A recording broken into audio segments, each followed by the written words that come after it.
I just want to know, was Majestic 12 real? And he said, yes, Moy, it was, but I can't say anything about it. That, for me, was, you know, the beginning of everything. Because if Majestic 12 is real, then it's a possibility the briefing papers were real. And if they were real, then everything else is real.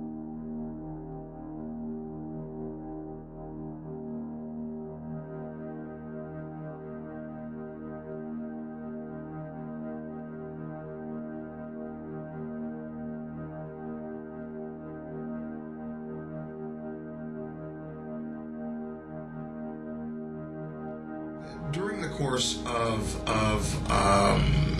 speaking with extraterrestrials and our interactions with them from the 1950s onward, there have been a series of treaties established between we and they meaning a future human intelligence, time travelers. And there have been as a consequence of our relationship with them, there have been more than one treaty system in place.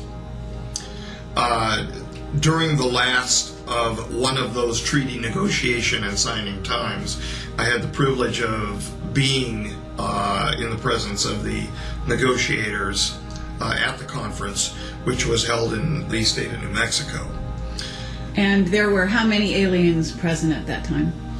There were 2, 4, 6, and a few in the strollers behind the...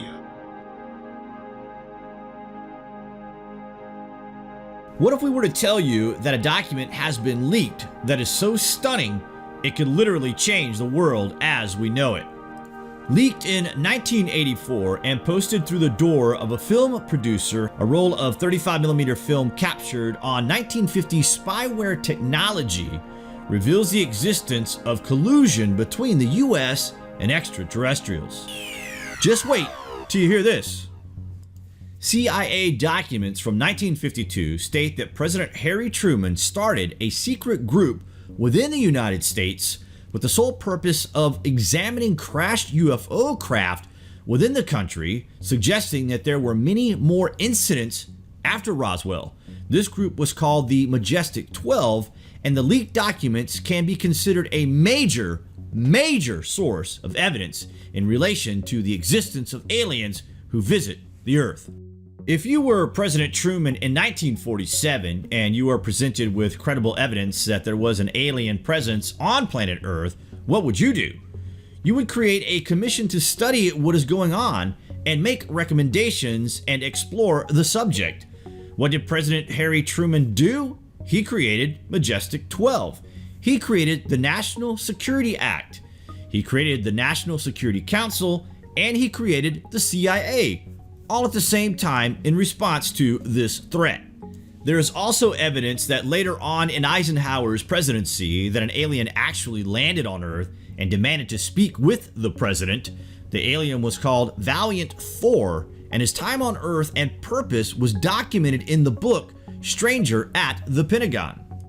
Val and his team met with the senior politicians and Air Force commanders on numerous occasions and gave them advice on policy and dealing with other extraterrestrial beings, and that we were causing a big stir in the intergalactic community with our development and use of nuclear bombs.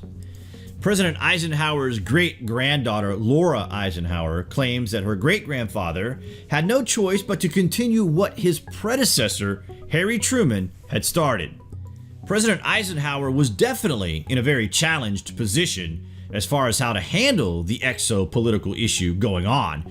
He was actually the scapegoat, or somebody everybody could later blame for some of the things that are happening. This is the hidden shadow government. He wasn't able to do anything about it, but the ones that were close to him knew that he was going to put out this information for the public in an address to the United Nations, but he was stopped at the last minute. Could there really be a government agency known as the Majestic 12? And if so, is it helping the United States in league with other nations to pave the way for future communications between humankind and its extraterrestrial counterparts? According to numerous top secret documents, the answer is a profound yes. Disclosure is coming. We are in it, In case you haven't noticed, it is actually happening. Bombshells are being dropped left and center at the moment. This is the preparation process in the build-up to an actual government announcement, and we may only be a decade or so, maybe even less, away from the President of the United States of America publicly stating that aliens have visited the Earth, not only in the distant past, but currently and presently, and perhaps they are even among us. What do you guys think of this anyway? Comments below, and as always, thank you for watching.